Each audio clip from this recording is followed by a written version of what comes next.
Over the course of an NBA season, there will be numerous examples of on-court heroics, whether that's a seemingly impossible circus shot, a highly unlikely clutch performance, or simply an impressive selfless hustle play for the good of a team. One thing that all these types of heroics have in common is the fact that anybody at any moment could make these kinds of plays, from a franchise player to a little-known benchwarmer who just happened to be given a chance. Only one practice underneath his belt, working on his second 10-day contract with the 3 at the buzzer. And it's the same when it comes to off-court, real-world heroics.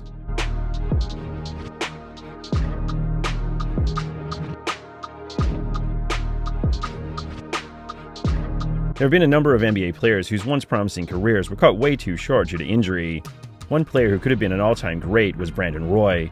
He played 6 seasons in the NBA, but in his brief time with the Blazers, he accomplished more than many have over much longer careers.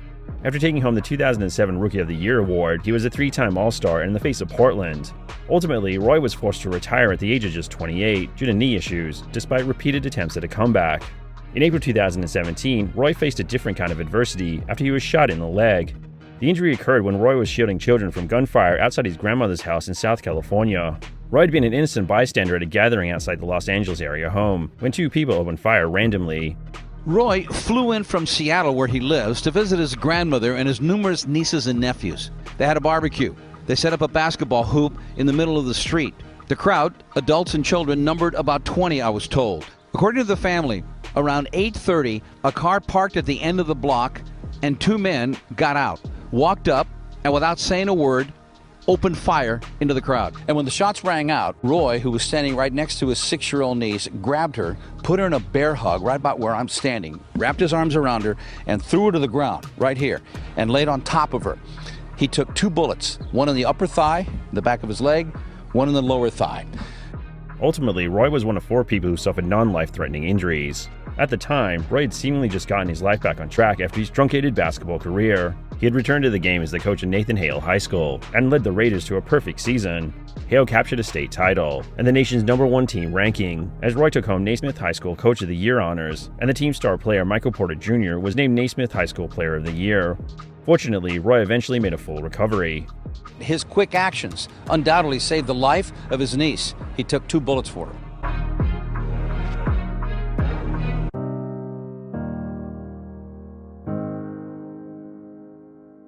There are a number of noteworthy things about Alex Len. Unfortunately, most of them are more trivia facts than remarkable accomplishments on the court. He's currently the highest selected Ukrainian-born player to be drafted in the NBA, and for the 2013 draft, he was the first Suns player to be taken in the top 5 since Armin Gilliam back in 1987. While it remains to be seen if he'll have a bigger impact in the NBA, there is one truly remarkable accomplishment he's already achieved off the court.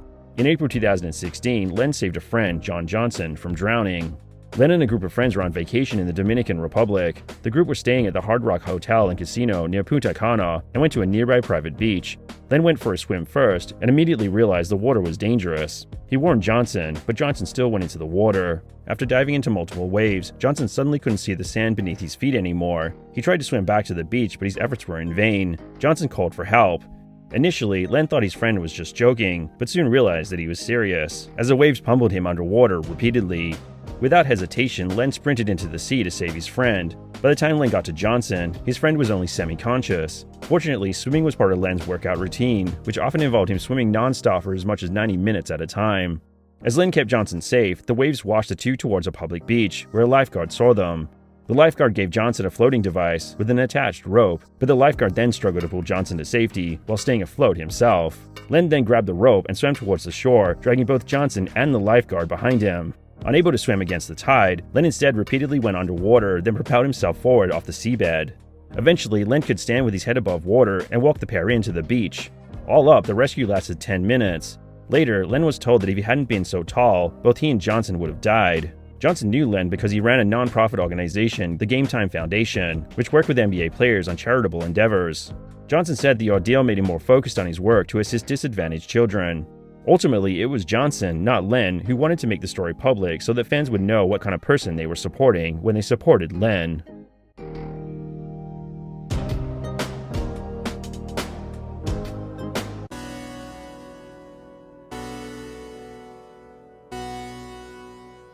Since joining the NBA in 2006, Thabo Sefolosha has been a solid defensive-minded role player on a variety of teams whose contributions to a franchise are significant, but typically go largely unrecognized, much like his accomplishments off the court.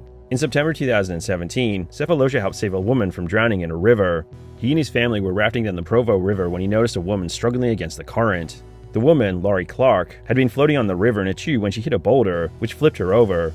With her life vest over her head, she was struggling for air as the current carried her down the river, crashing her into rocks along the way. That's when Sefolosha spotted her. He managed to lift her into his raft. Later, he downplayed his actions. The story only came out because someone tipped off a reporter at the Salt Lake Tribune. Sefolosha was shocked when he was later asked about the incident during warm-ups, but Clark had wanted him and the Jazz fans to know how much his actions meant to her.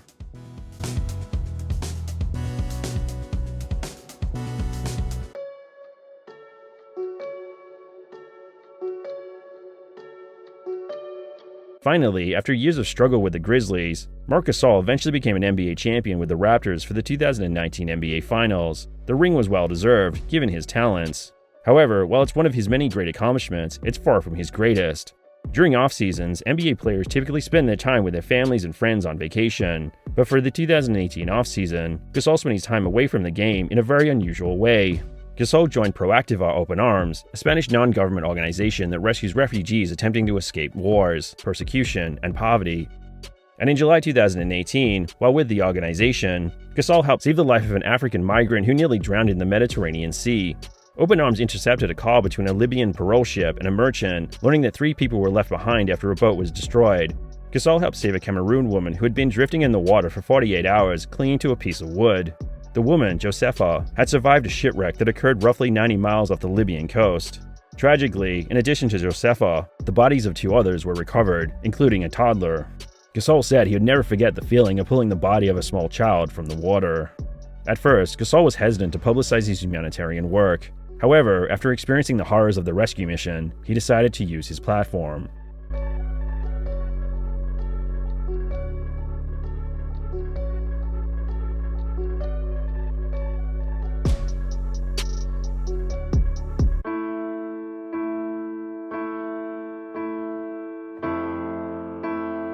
Although he was selected by the Cavs with the 28th pick in the 1975 draft, Dan Roundfield ended up starting his professional basketball career in the ABA, representing the Pacers.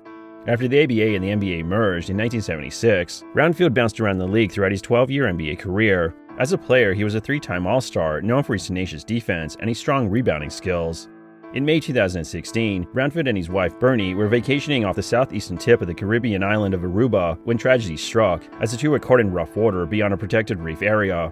The couple, who lived in the Atlanta area, had come to the island with their 2 grandchildren. They had visited Aruba nearly 20 times, as they had a timeshare property there. They were caught off guard by the strong current at the swimming area known as Baby Beach, even though they had been there many times in the past. Baby Beach is generally safe, but can be deceptive. The water can get treacherous out beyond the reef in rough weather. Bernie was on a float and the water was calm. Then, the water started moving, and she started to drift away. Dan was standing in the water nearby when he saw her begin to move away. Bernie tried to pedal back with her hands, but the water was choppy and she kept moving in the wrong direction. Unable to reverse, Bernie called for help from Dan, who immediately began to go after her. She could see him walking through chest-high water. However, as the water heaved around her, she lost sight of him. Bernie suddenly found herself alone on the raft, drifting out to sea. She began to pray as minutes felt like hours. At some point, she heard a voice and saw the hand of a stranger reach out who pulled Bernie to safety. Bernie expected to see Dan on the beach, assuming that he must have turned back and gone for help. But he was nowhere in sight. The police called in a search team. After about 90 minutes, a teenage diver found Dan's body, one leg pinned under rocks, miraculously held there from going out to sea. He was just 59 years old and left behind 2 sons and 2 grandchildren.